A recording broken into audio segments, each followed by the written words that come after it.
नमस्ते दोस्तों, आप सभी को कैसे हैं। आशा करते हैं आप लोग अपने अपने घरों में सुरक्षित होंगे, अच्छी रीति से पढ़ाई कर रहे होंगे और अपना ध्यान दे रहे होंगे।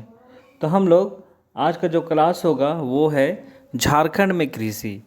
झारखंड में किस प्रकार की कृषि होती है, कितने प्रकार के होते हैं और कब कब होती है, इन सब के बारे में हम लोग जानने का प्रयास करेंगे आज के क्लास में। ठीक है, तो ज़्यादा देर ना करते हुए आज के क्लास को शुरू करते हैं। तो सबसे पहला क्वेश्चन है,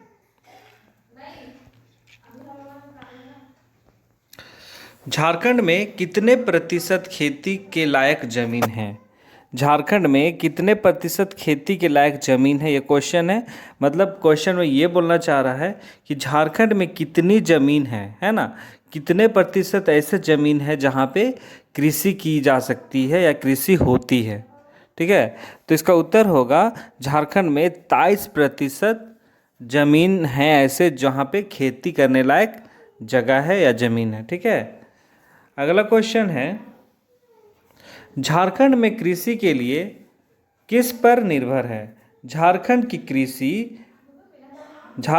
कृषि के लिए किस पर निर्भर है, ये क्वेश्चन है।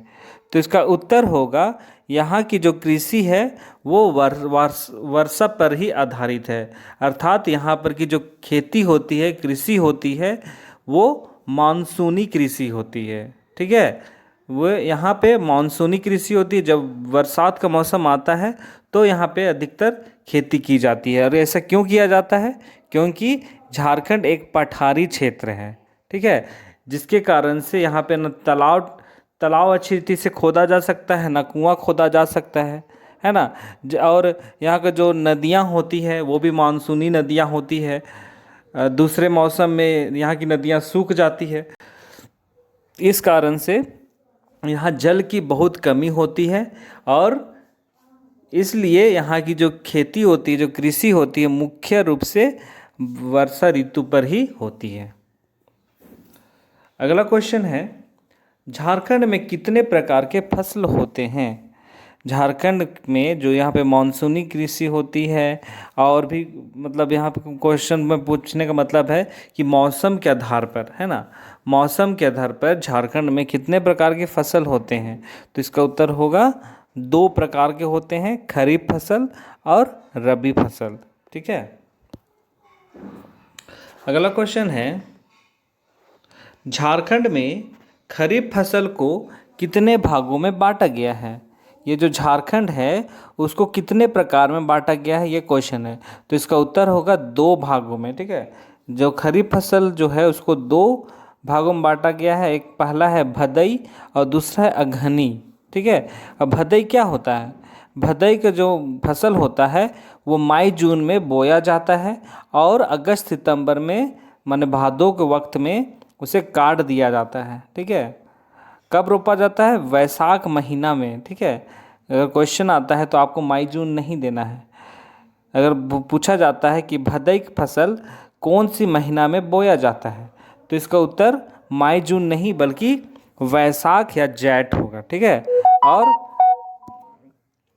और इसका जो कटाई होता है भदई का, वो होता है भादों में। ठीक है, अगस्त सितंबर में काट दिया जाता है।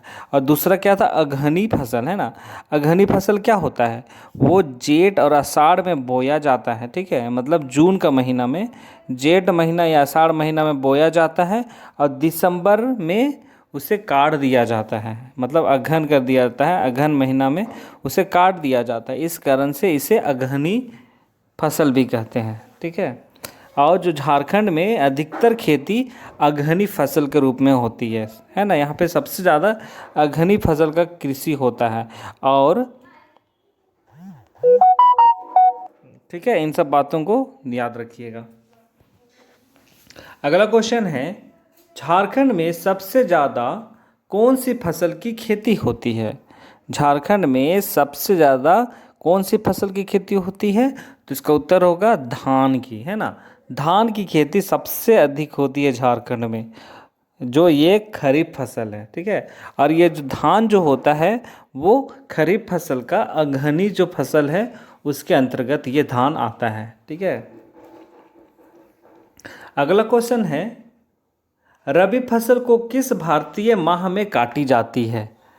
रबी फसल को किस भारतीय माह में काटी जाती है? तो इसका उत्तर होगा वैशाख माह में। ठीक है, वैशाख माह में इस फसल को काट दिया जाता है। और इस फसल को कब रोपा जाता है, बोया जाता है? वो अक्टूबर नवंबर में। ठीक है। झारखंड में रबी फसल कितने प्रतिशत भाग में की जाती है? ये जो रबी फसल है, झारखंड में बहुत ही कम मात्रा में इस फसल का खेती किया जाता है, क्योंकि ये जो रबी फसल है वो ठंडे ऋतु में, ठंडे का मौसम में किया जाता है।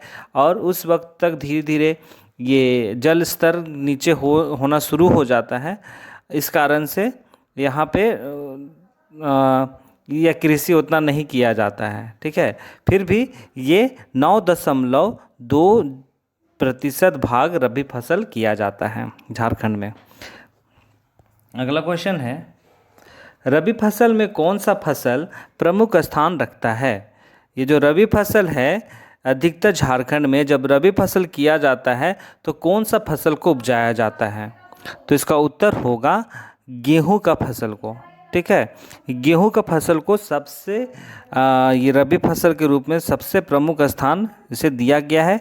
और रबी फसल में इसके साथ साथ, गेहूं के साथ साथ जौ, चना, तिलहन, ये सब का खेती किया जाता है झारखंड में। अगला क्वेश्चन है, झारखंड में धान का उत्पादन कितने प्रतिशत किया जाता है?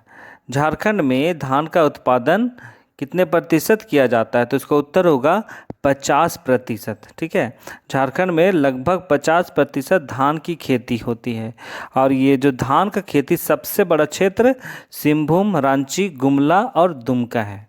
मतलब इन जगहों पे सबसे ज़्यादा धान की खेती की जाती है। अगला क्वेश्चन है, झारखंड में कौन सा जिला मक्का उत्पादन में प्रथम स्थान रखता है? झारखंड में मक्का को उत्पादन के लिए कौन सा स्थान रखता है? तो वो है पलामू जिला। पलामू जिला प्रथम स्थान रखता है। उसके बाद में हजारीबाग, गिरिडीह, साहेबगंज का स्थान आता है। अगला क्वेश्चन है, झारखंड में कौन सा जिला गेहूं उत्पादन में प्रथम स्थान रखता है? तो इसका उत्तर होगा गेहूं उत्पादन में सबसे ज़्यादा उत्पादन कौन करता है? वो है पलामू जिला। ठीक है, पलामू जिला करता है। और या पलामू के बाद में हजारीबाग और गोड्डा आता है। ठीक है, और ये जो गेहूं है झारखंड की तीसरी सबसे प्रमुख फसल के रूप में जाना जाता है। अगला क्वेश्चन है, कौन सा, अब आगे देखेंगे तो अगला क्वेश्चन यही बोल रहा है कि कौन सा फसल भारत का सबसे प्राचीनतम फसल है? तो इसका उत्तर होगा जौ फसल। ये जो जौ फसल है भारत का सबसे प्राचीनतम फसल है।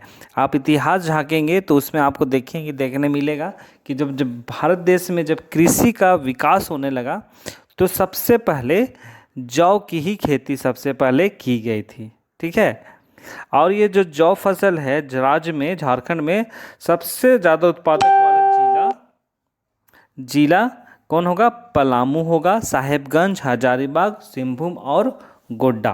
ठीक है, तो इनका बहुत ही प्रमुख स्थान रखता है। तो आज के क्लास को यहीं पे समाप्त करते हैं। आज हमने झारखंड में कृषि के बारे में जाना, झारखंड की कृषि के बारे कि किस तरह की कृषि झारखंड में की जाती है, उन सब के बारे में जाना। तो हर एक क्वेश्चन बहुत ही महत्वपूर्ण है, तो हर एक क्वेश्चन को आप लोग देखिए। कुछ ऐसे क्वेश्चन हैं जो परीक्षाओं में आ चुके हैं, या फिर कुछ ऐसे भी क्वेश्चन हैं जो बहुत ही नए हैं। तो इन दोनों सारे क्वेश्चंस को आप लोग देखिए और समझिए और याद करने का प्रयास कीजिए। तो आज के क्लास को यहीं पे समाप्त खुद करते हैं, और कल हम लोग फिर अगले क्लास में मिलेंगे। और वो अगला क्लास क्या होगा? सिंचाई के बारे में होगा कि झारखंड में कृषि के लिए जो सिंचाई की जाती है किस प्रकार से की जाती है, तो उन सब के बारे में हम लोग जानेंगे। तो आज की क्लास को यहीं पे समाप्त करते हैं, और कल हम लोग फिर मिलते हैं। अपना ध्यान दीजिए, अपने घरों में रहिए, सुरक्षित रहिए और अपना ध्यान दीजिए। बहुत बहुत धन्यवाद।